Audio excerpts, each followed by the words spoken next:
What's up, everybody? Vangoro here. I'm doing something a little bit different than I normally do today. I'm giving you guys a look at the oldest running MMORPG out there called Tibia. And this game is created and owned by a company called Cipsoft, and it came out in 1997, making it literally the oldest still running MMO that still has an active player base out there today. What you're seeing right now on your screens is basically just gameplay of a high-ish level sorcerer hunting some lizards in Farmine right now. And yeah, I wanted to talk about a few certain subjects about this game in this video. I might make multiple videos kind of giving you guys an idea of what this game's really about. But in this first episode, I want to kind of cover up, or not cover up, but cover some major topics that need to be addressed for any of you who might be interested in playing this game. So, first of all, in Tibia there are 4 classes. There are the Sorcerer, the Druid, the Paladin, and the Knight. The Knight class is kind of a tank, and that's pretty much it. Like, you're a tank. You can do some decent damage. You do have one spell that actually is really, really powerful. It's a single target spell, and I mean, we'll get into spells in future episodes and everything. But the Paladin uses bows and arrows and crossbows and bolts and assassin stars and everything. And by the way, I'm in this Skype call actually with Kurt. That's me. That's right. Hi, everybody. And then, so, Kurt, you said that the Paladin class is weird because... Explain. Yeah, well, when you think of Paladins, you think of, like, some big hulking dude in armor with a big shield and, like, a sword or a mace or something. You don't think of some sneaky little guy running around and shooting assassin's stars and arrows. And by assassin like stars, assassin. it's like it's shurikens, pretty. Well, ninja stars. Yeah, ninja stars. Yeah. But yeah, you're right. However, paladins do have like some holy spells as well, so I guess that's kind of how they got the name. I guess. I don't really know why Cipsoft decided to call them paladins, but that's just the way things developed. But yeah, then there's the Druid class, and Druids, they have offensive magic, but then they also have supportive magic as well. They have spells that can heal other players, and yeah, and then there's the Sorcerer class who focuses more on offensive magic.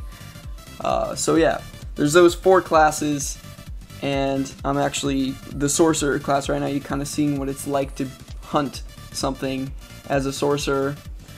And yeah, so Kurt, I want to hear your first impressions of this game. Now, you literally just started this game the other day, so tell me, like, what are your thoughts and opinions on it?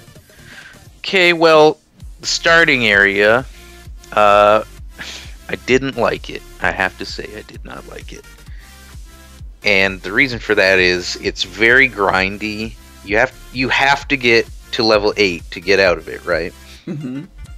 You have to grind on things the whole way, and it's just like the best way to do that is sit in one area and grind on spiders or trolls or whatever is available there. Mm-hmm. And it's just like that for 8 levels, and the levels get exponentially harder each time you level. Like, it takes more experience, right?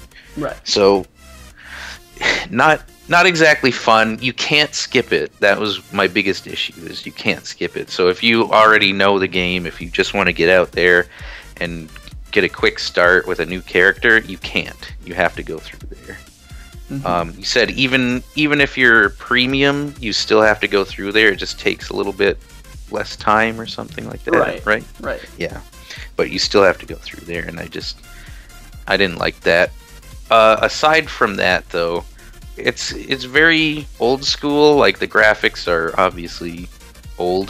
Mm-hmm. They haven't changed the graphics much, I assume, since the 90s, but it's a good game in its core gameplay. It's very classic, very, like, I don't know, Dungeons and Dragons-y, I guess. yeah, it's very nice to play, easy to get into, I guess. And I feel like a lot of people will actually be turned off by the graphics, but me personally, I like enjoy simpler graphics. I don't enjoy necessarily insane, amazing 3D graphics. Sure, I appreciate like really nice 3D, like very high definition games and everything, but I just feel like the mechanics to those games can be like choppy at times. Yeah. Games like this, I feel like it can be a lot smoother and like just it gives you something to actually get used to, and it changes it up from a lot of the games you see out there today. Yeah, that's true. Like, I play games like Ragnarok, and I used to play the original RuneScape, and their graphics were not good, like, outstanding by any means, but I still really liked the gameplay of them. They were really good games, and that's what I appreciated most, and that's all I really cared about. Yeah. Okay, so another thing is, like you were saying, if you're premium, you can get out of Rookguard. Rookguard is basically the beginning island you start out. It's like Tutorial Island, if you want to call it that. It's the generic Tutorial Island. The thing about being premium, so Tibia, it's not a pay-to-win game. It's more of a pay-to-play type game. Now, you can be a free account player and still level up, get past Rookguard, and hopefully enjoy yourself. But if you want to fully get into this game and see what it's all about, it is recommended to have premium, because when you're premium, you have a bunch of different features.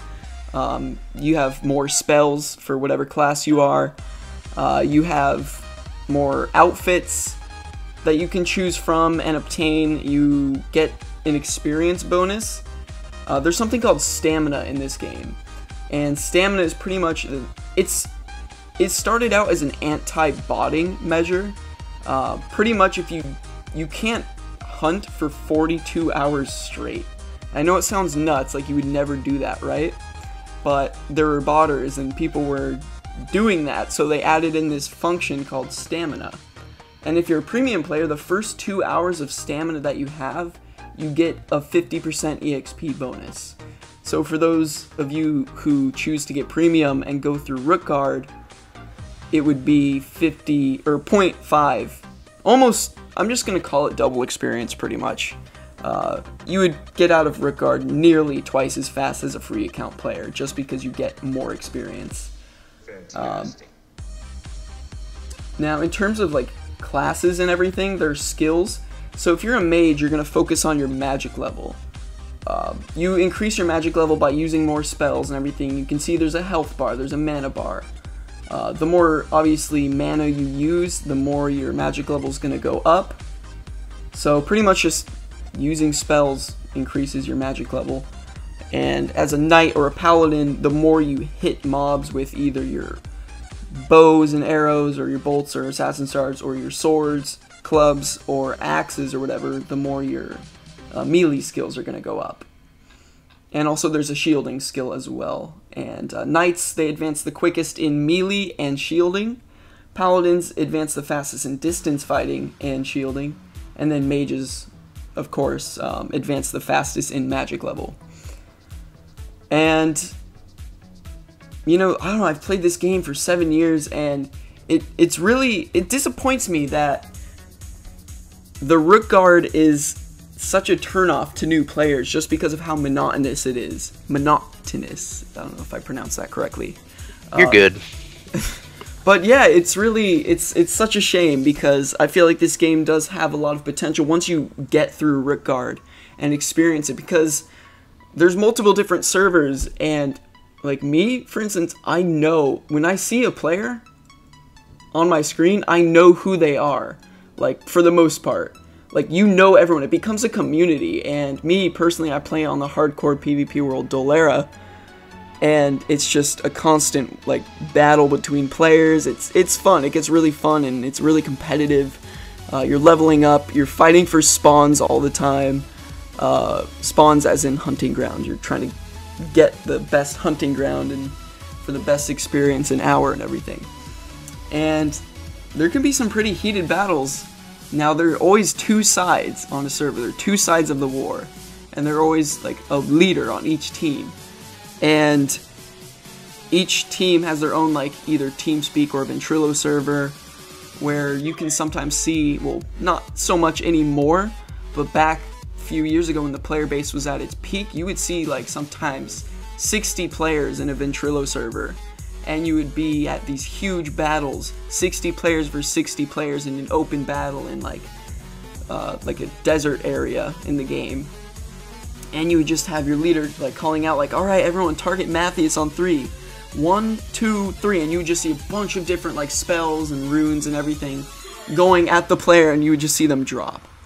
And it just became a strategy game, like whenever you're in a war and everything. It's really fun. If you really want to look up some war aspects to this game, I definitely recommend. Just type in like Tibia Dolera War on YouTube, and I'm sure you guys can find some really interesting battles if you're interested in that. But this video, I'm just showing you what it's like to hunt on a Master Sorcerer right now. I think maybe in a future episode I'll hunt on my Knight or a Paladin or something, or I might do some PvP situations and everything, but for this first episode I thought I would just kind of keep it simple.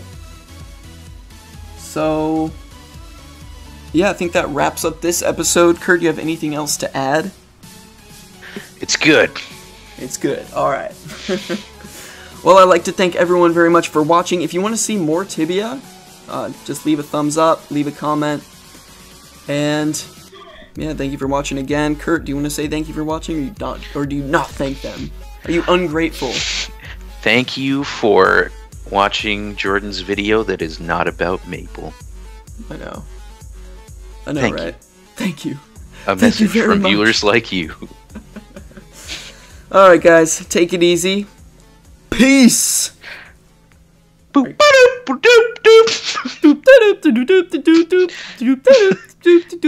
Yeah!